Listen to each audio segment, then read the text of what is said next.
Class. आज हम पढ़ेंगे सिंपैथेटिक सिस्टम के बारे में। सिंपैथेटिक सिस्टम के बारे में तो हम एड एनर्जी सिस्टम भी कहते हैं। क्या एड तो सिंपैथेटिक सिस्टम में आज हम क्या पढ़ते हैं? सिंपैथेटिक कहता है कि impulse transmission at the neuroeffector junction mediated by the transmitter adrenaline को हम कहते हैं एपिनेफ्रीन। क्या कहते हैं उसको? एपिनेफ्रीन। ठीक है, तो आपका क्या हो गया कि द इम्पल्स ट्रांसफर जो होता है आपका कहाँ पे? न्यूरो इफेक्टर जंक्शन पे। वो जो है वो मेडिटेट किया जाता है किसके द्वारा? न्यूरो ट्रांसमीटर एड्रीनलिन, जिसको हम एपिनेफ्रीन कहते हैं। ठीक है, तो अगर आपसे कोई पूछे कि सिंपैथेटिक सिस्टम क्या होता है, तो सिंपैथेटिक सिस्टम में इम्पल्स ट्रांसमिशन होता है न्यूरो इफेक्टर जंक्शन पे, जो कि मेडिएट किया जाता है किसके द्वारा? न्यूरो ट्रांसमीटर एड्रीनलिन के द्वारा, जिसको हम एपिनेफ्रीन कहते हैं। ठीक है, फिर कहता है कि the transmission is termed adrenergic transmission. और देखो, सिंपैथेटिक सिस्टम को ही हम एड्रेनर्जिक भी कहते हैं, तो इसीलिए जो आपका ट्रांसमिशन होता है उसको हम एड्रेनर्जिक ट्रांसमिशन भी कहेंगे। ठीक है, ट्रांसमिशन जो है वो एड्रेनर्जिक ट्रांसमिशन के नाम से भी जाना जाएगा। ठीक है, कहता है since the principal neurotransmitter is adrenaline, तो इसका प्रिंसिपल न्यूरोट्रांसमीटर होता है वो एड्रीनलिन होता है। क्या होता है? एड्रीनलिन। ठीक है, कहता है कि it is called the adrenergic system. इसी को हम क्या कहते हैं? Adrenergic system. ठीक है, जो भी आपके न्यूरोट्रांसमीटर का जो प्रिंसिपल होगा वो एड्रीनलिन होगा। ठीक है, और इसी को हम एड्रेनर्जिक सिस्टम कहेंगे। ठीक है, अब कहता है कि adrenergic transmission is related to the sympathetic division of the ANS. जो आपका एड्रेनर्जिक ट्रांसमिशन होता है वो रिलेटेड होता है आपका किसका?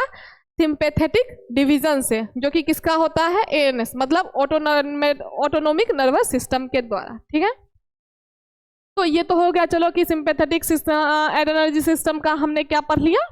डेफिनेशन पढ़ लिया। तो क्या था आपका एड्रेनर्जिक सिस्टम? कि जो आपका इसमें इम्पल्स ट्रांसमिशन होता है न्यूरो इफेक्टर जंक्शन पे, जो कि मेडिएट किया जाता है न्यूरो ट्रांसमीटर एड्रीनलिन, जिसको हम एपिनेफ्रीन कहते हैं। ठीक है, दूसरा था कि ट्रांसमिशन जो है उसको हम एड्रेनर्जिक ट्रांसमिशन भी कहेंगे। ठीक है, तीसरा आपका था कि जो प्रिंसिपल न्यूरो ट्रांसमीटर होते हैं वो एड्रीनलिन होता है, इसीलिए हम इसको एड्रेनर्जिक सिस्टम कहते हैं। ठीक है, फिर आपका कहता है कि एड्रीनलिन जो है वो रिलेटेड होता है किससे? सिंपैथेटिक से, और जो कि किसमें होता है आपका? एएनएस का पार्ट है। ठीक है ना, पैरासिम्पैथेटिक और सिंपैथेटिक। तो सिंपैथेटिक भी किसका पार्ट है? एएनएस का, मतलब ऑटोनोमिक नर्वस सिस्टम का। ठीक है, तो कुल मिला के एनर्जिक ट्रांसमिशन जो होता है वो सिंपैथेटिक नर्वस सिस्टम से रिलेटेड होता है, और सिंपैथेटिक नर्वस सिस्टम जो है वो एएनएस का पार्ट है। ठीक है, यही कहना चाह रहा है ये। ठीक है, तो ये था आपका क्या? सिंपैथेटिक एड्रेनर्जिक सिस्टम का डेफिनेशन, जिसको हमने पढ़ लिया। अगर आपसे आप कोई पूछे तो आप ये चीज़ें उनको बता सकते हो। ठीक है, उसके बाद कहता है कि origin of sympathetic nervous system, मतलब कि जो सिंपैथेटिक नर्वस सिस्टम है वह कहाँ पे क्या कहते हैं? लोकेटेड होता है, उसका ओरिजिन क्या है। ठीक है, तो origin of sympathetic nervous system में कहता है कि pre ganglionic neurons arise from, जो प्री गैंग्लियोनिक न्यूरॉन्स होता है वो आपके लेटरल ग्रे हॉर्न से अराइज होते हैं, और क्या कहते हैं? T1, T2 और L3 segments of the spinal cord. ठीक है, तो जो प्री गैंग्लियोनिक न्यूरॉन्स होते हैं वो आपके लेटरल ग्रे हॉर्न से, और T1, L2 और L3 सेगमेंट जो होते हैं स्पाइनल कोड में, उससे वो अराइज होते हैं। ठीक है, आते हैं। ठीक, उसके बाद therefore it is called the thoracic, क्या है? हाँ, थोरेक कोलम्बर आउटफ्लो। क्या कहता है इसको? थोरेक कोलम्बर आउटफ्लो। ठीक है, तो इसीलिए कहते हैं इसको क्या? यही जो आपका है प्री गैंग्लियोनिक न्यूरॉन जो अराइज होते हैं आपके लेटरल ग्रे हॉर्न से, T1 और L2 और L3 सेगमेंट से, जो कि आपके स्पाइनल कोड के होते हैं, उसी को इसीलिए हम इसको कहते हैं कोलम्बर आउटफ्लो, क्या कोलम्बर आउटफ्लो, ठीक है। तो ये था आपका क्या, सिंपैथेटिक एडरेनर्जिक सिस्टम। उसके बाद हम इसका क्या देख लेते हैं, स्ट्रक्चर फीचर्स, ठीक है। अगर आप स्ट्रक्चर फीचर्स की बात करोगे तो स्ट्रक्चर फीचर में सबसे पहले आएगा क्या आपका, सबसे पहले आपका है pre ganglionic fibres. Pre ganglionic fibres जो होते हैं आपके शॉर्ट होते हैं, ठीक है। ये फाइबर आपका क्या होगा, शॉर्ट होगा। उसके बाद पोस्ट गैंग्लियोनिक फाइबर्स की अगर हम बात करें तो वो आपका लॉन्ग होगा, क्या होगा, लॉन्ग, ठीक है। टाइप्स ऑफ सिस्टम, मतलब कि कौन सा सिस्टम है, तो अभी आपने पढ़ा कि L1 L2 T उससे रिलेटेड होते हैं, इसीलिए इसको हम थोड़े कोलम्बर बोलते हैं, ठीक है। तो ये जो है वो किस टाइप का सिस्टम है, थोड़ा कोलम्बर सिस्टम, ठीक है। उसके बाद ट्रांसमिशन की अगर हम बात करें तो ट्रांसमिशन जो होगा, इसको ऐसे आप पढ़ लेना, थोड़ा कोलम्बर, ठीक है, क्या, थोड़ा कोलम्बर, ठीक है। ट्रांसमिशन इसका होगा एड एनर्जिक, ठीक है, क्या होगा, एड एनर्जिक, ठीक। तो ये था इसका क्या, स्ट्रक्चर फीचर, ठीक है, कि मतलब प्री गैंग्लियोनिक फाइबर जो होते हैं वो शॉर्ट होंगे, पोस्ट गैंग्लियोनिक जो आपके फाइबर्स होते हैं वो लॉन्ग होंगे, और जो आपके इसका टाइप होता है, इस कौन से सिस्टम का होता है, तो ये थोड़ा कोलम्बर टाइप का होगा सिस्टम। उसके बाद ट्रांसमिशन की अगर बात करें तो हमने इसमें बार बार पढ़ा adrenergic, adrenergic, adrenergic, तो ये क्या होंगे आपके, एड एनर्जिक ही, ठीक है। इसमें जो ट्रांसमिशन होगा वो एड एनर्जिक ट्रांसमिशन ही होगा, ठीक है। अगर हम डिस्ट्रीब्यूशन की बात करें कि डिस्ट्रीब्यूशन ऑफ सिंपैथेटिक सिस्टम, क्या, डिस्ट्रीब्यूशन ऑफ सिंपैथेटिक सिस्टम, तो कहता है कि the sympathetic system is located in, जो सिंपैथेटिक सिस्टम होता है वो आपका कहाँ कहाँ लोकेट होता है। सिंपैथिक सिस्टम आपका हार्ट में लोकेटेड होता है, आई में लोकेटेड होता है, यूरेथ्रा में होता है, एडिपोज टिश्यू में होता है, जो स्मूथ मसल्स होते हैं आपके जीआईटी के उसमें लोकेटेड होता है, ब्रोंकियल ट्री में लोकेटेड होता है, ब्रोंकन जो ऐसे से होता है ना उसी को हम ब्रोंकियल ट्री कहते हैं, ठीक है। यूरिनरी ब्लैडर में आपका ये होता है, एक्सोक्राइन ग्लैंड में होता है और ब्रेन में होता है, ठीक है। तो ये था आपका क्या, distribution of sympathetic system.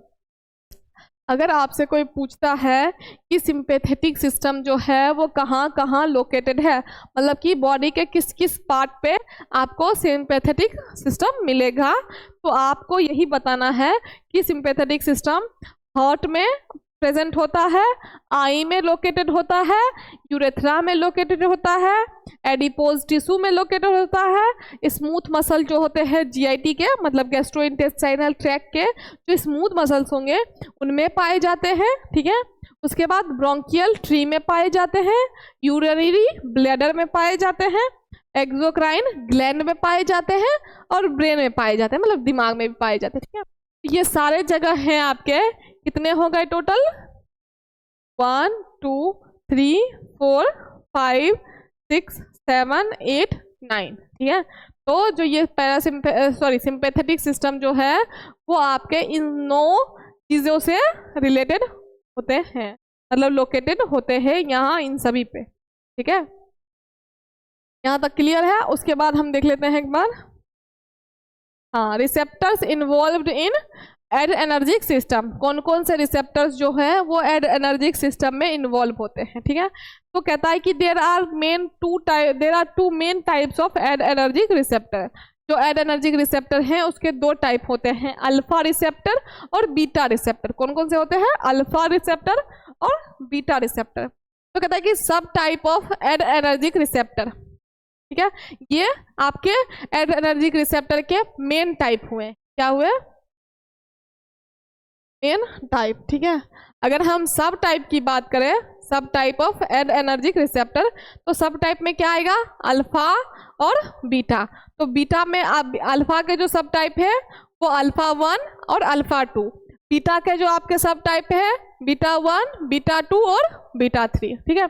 Alpha receptor में आपके 2 सब टाइप आएंगे, अल्फा 1 अल्फा 2, और बीटा रिसेप्टर में आपके 3 सब टाइप आएंगे, बीटा 1 बीटा 2 और बीटा 3, ठीक है। वहीं अगर एगोनिस्ट की बात करें हम, एगोनिस्ट ऑफ एडरेनर्जिक रिसेप्टर, ठीक है, तो एगोनिस्ट कौन कौन से होंगे इसमें, अल्फा और बीटा एगोनिस्ट होगा, ठीक है। तो इसका जो ड्रग होगा आपका एड्रीनलिन है, क्या है, एड्रीनलिन।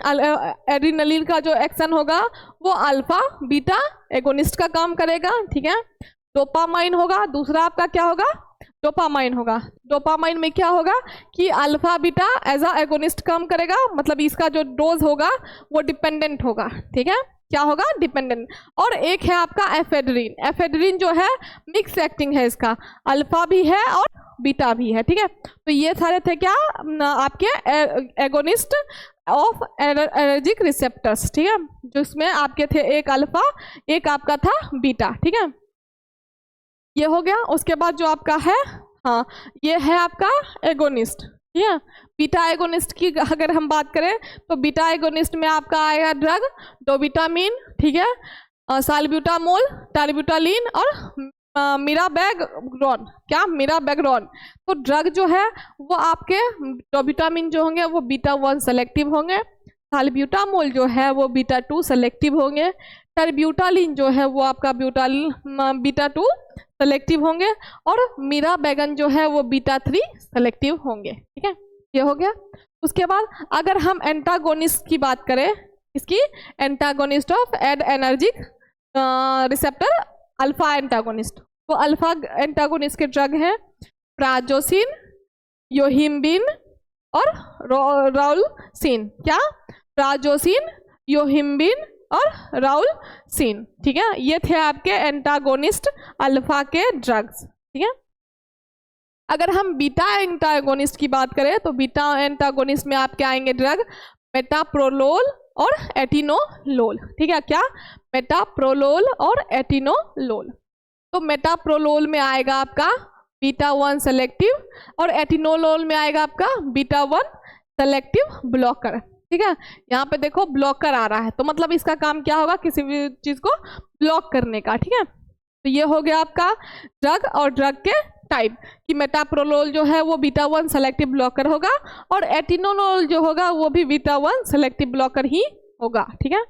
ये है आपका neurotransmitter of autonomic nervous system, ठीक है, किसका, न्यूरोट्रांसमीटर्स ऑफ ऑटोनोमिक्स। तो एक आपका ऑटोनोमिक सिस्टम में होता है सिंपैथेटिक, दूसरा आपका होता है पैरासिम्पैथेटिक। तो सिंपैथेटिक में आपका जो प्री गैंग्लियोनिक न्यूरोट्रांसमीटर होंगे वो सिंपैथेटिक का एसिटाइल कोलिन होगा और पैरासिम्पैथेटिक का भी एसिटाइल कोलिन ही होगा, मतलब दोनों का सेम होगा। लेकिन जो पोस्ट आपका होगा, पोस्ट गैंग्लियोनिक न्यूरोट्रांसमीटर होगा वो अलग अलग होगा। सिंपैथेटिक का आपका एपिनेफ्रिन होगा और एड्रीनलिन होगा, वहीं पैरासिम्पैथेटिक का एसिटाइल कोलिन होगा। तो कहने का मतलब है कि पैरासिम्पैथेटिक का प्री गैंग्लियोनिक न्यूरोट्रांसमीटर और पोस्ट गैंग्लियोनिक न्यूरोट्रांसमीटर दोनों ही सेम होगा, एसिटाइल कोलिन और एसिटाइल कोलिन, ठीक है।